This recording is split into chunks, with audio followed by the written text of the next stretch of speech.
as published on nondetail.com.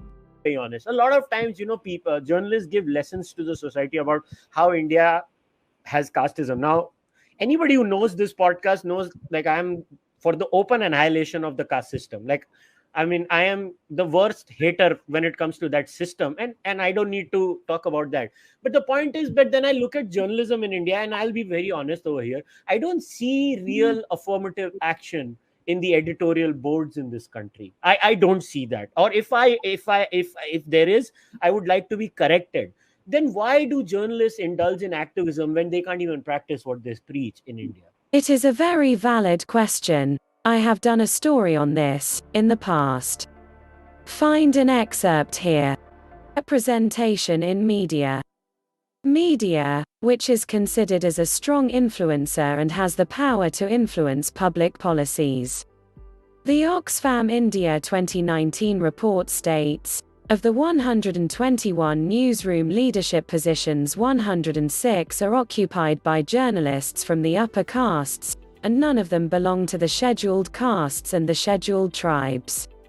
3 out of every 4 anchors of flagship debates are upper caste, not one is Dalit, Adivasi, or OBC.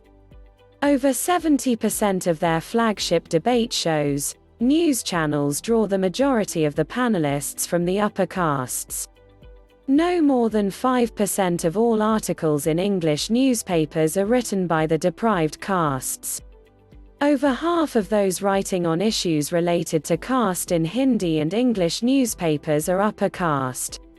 Only 10 of the 972 articles featured on the cover pages of the 12 magazines under study are about issues related to caste. The untouchables have no press, said B.R. Ambedkar in 1938. After searching the country for more than 10 years, I have been able to find 8 Dalit journalists in the English media.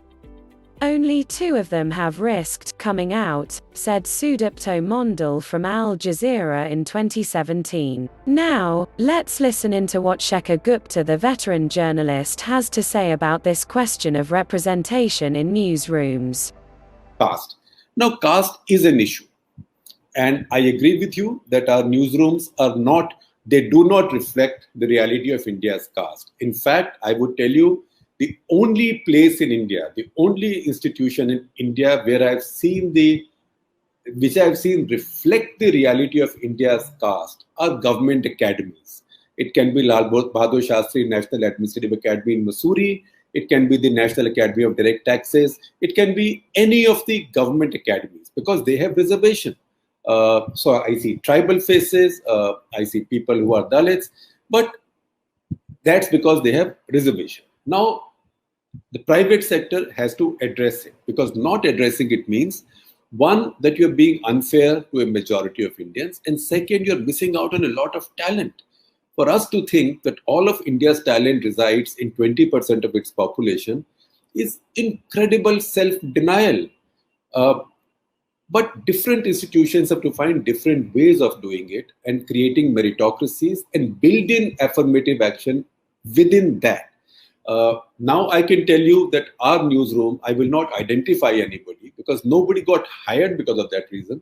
But we've had many people from what is today described as a Bahujan group working with us. Large number of minorities, I would say in a larger percentage than their share of our population.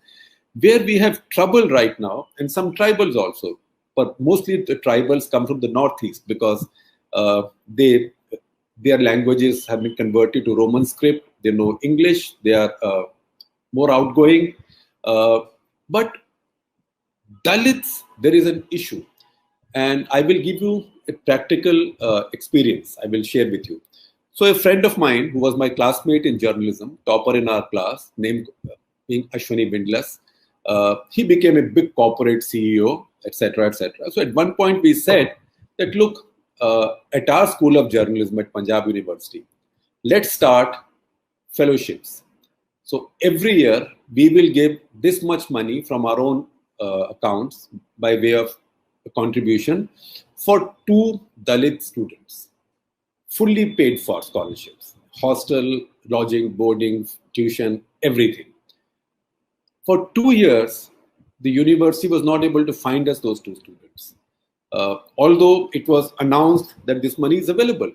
And then I went to ask the university, Punjab University in Chandigarh, this is the central government university, that how come you are not finding anybody? They said, look, because people among scheduled castes and tribes who get educated and who are ambitious are first targeting government services. First target is IAS, etc.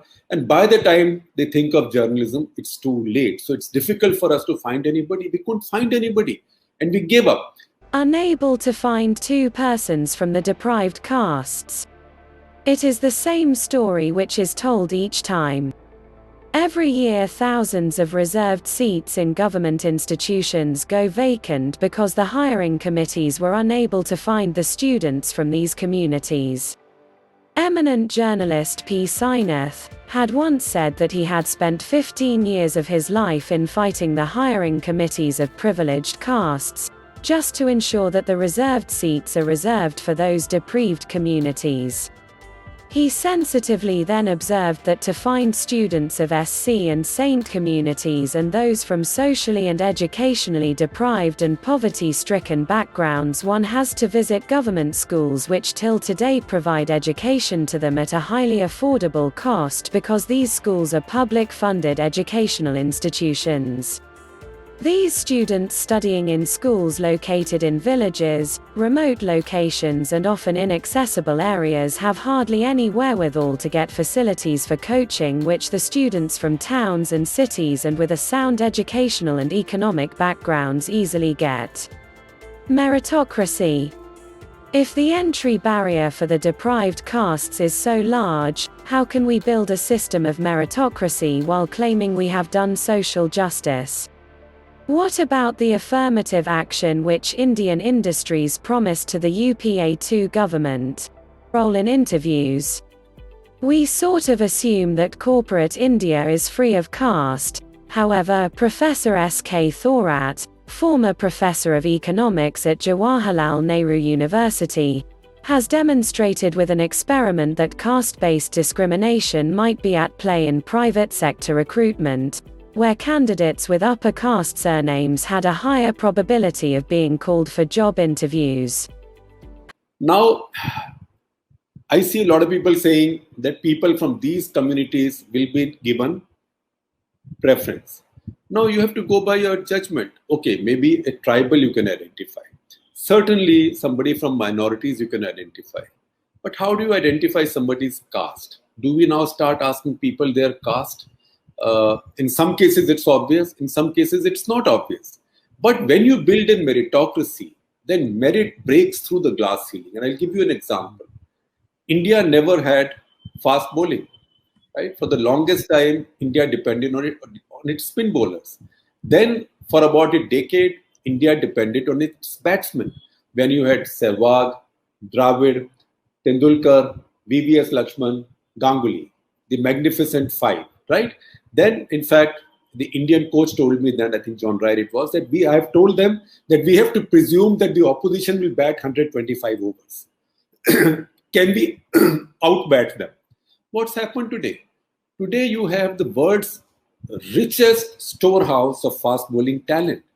You can field 4 fit bowlers anytime when one was injured and have 3 other first-class fast bowlers on the bench. You have Umesh Yadav on the bench, you have Shardul Thakur on the bench, and you can have all these 4 magnificent people out in the field, and you have Bhuvneshwar Kumar at home and Saini and everybody. How did that happen? Listen to these names. Listen to these names and you know that this would not have happened if BCCI had not built up a truly meritocratic system whereby members of the minorities, who's Shami, who's Siraj, right? Who's Bumrah, who's Bhuvneshwar Kumar. These are not the old demographics of an Indian cricket team from the 70s or the 80s. Demographics of Indian cricket have completely changed because you built a truly meritocratic system. And that is how this talent is coming out. So build a true meritocracy. If if we give up casteism to the extent that we don't favor people from our caste, upper castes, और think ऐसे ये तो फलाना cast से है, ये तो अकलमंदी होगा, right? इसका बाप तो ये था, या उसकी माँ तो ये थी, तो अकलमंद ही होगा. The moment we start thinking that merit is genetic, then we are followers of Hitler, because then we are looking at eugenics, right? But if you build a meritocracy, then just as it's happened in the Indian cricket team, it's always happened in the Indian hockey team, it'll happen with newsrooms as well, and it has to happen with newsrooms.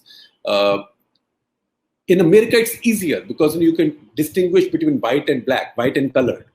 It's tougher in India, but I think many of us are conscious of it, and we are getting there. Now, let us look into the cricket example in a different perspective than that of Shekar's. Caste diversity transformed women's cricket team. The Wire writes, 290 different men have played Test cricket for India. However, only 4 belong to the scheduled castes and scheduled tribes. A similar underrepresentation of black players in South Africa resulted in the introduction of a quota for non-white players in the playing 11 across all levels of the game.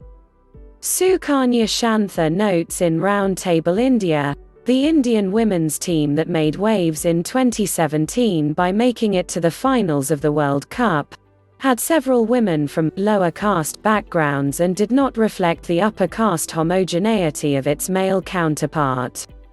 The women's game in India survives on the patronage of the Indian Railways, with 10 of the 15-member squad being employed by them. Now, most of the players from the deprived sections or from the minority faith happen to be bowlers. Ever wondered why? Coaching for batting is relatively costly. So, if we go by what Shekar Gupta said about meritocracy, then we may never see any batting talent coming up from the deprived castes. Because the entry barrier into batting is relatively very high when compared to bowling.